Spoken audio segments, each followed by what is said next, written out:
Yes, you probably thought I was past covering Boeing 737 developments and were breathing a sigh of relief, but you'd be wrong, as there's a new statement from the Federal Aviation Administration, or FAA, seeing the scope of an investigation into Boeing now moving from the 737 MAX to include the 737-900ER. We know that the Boeing 737-900ER has been flying worldwide for significantly longer than the 737-9, which is the next generation of the 737 family, and again, just to clarify, part of the MAX series.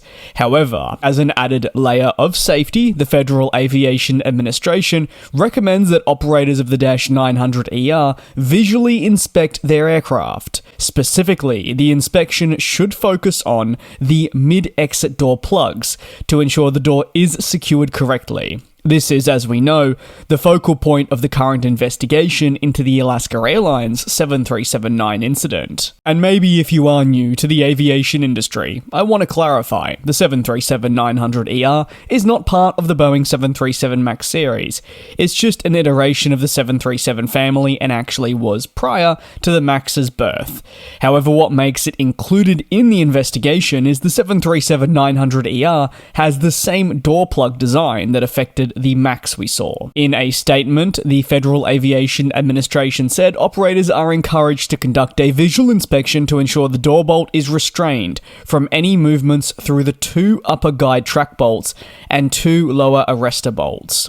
The FAA noted as well that while they're recommending inspections to take place, some operators of the 737-900ER have actually already conducted inspections on their fleet of this variant.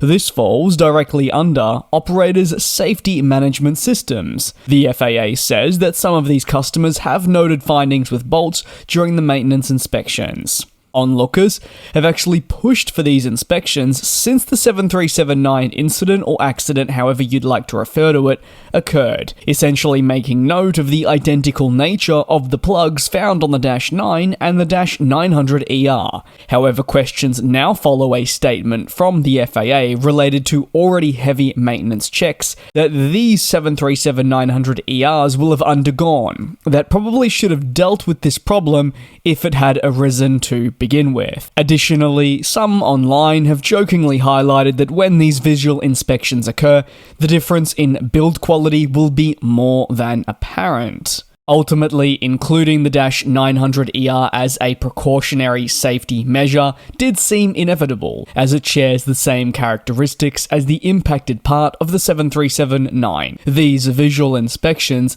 are not expected to impact airlines worldwide, nor will they result in a grounding of the fleet, such as what we're seeing take place with the MAX. The United States is the largest operator of this aircraft type globally, with Delta, United, and Alaska Airlines heavily relying on the type. Each of these airlines has either already conducted inspections or is in the process of finalizing them. These inspections, like I touched on, did seem inevitable. We'll see what comes from it. Likelihood of it being anything, according to some onlookers and analysts, is nothing, and while there have been question marks about why this is taking place, some will definitely point the finger and say that it's better to be safe than sorry.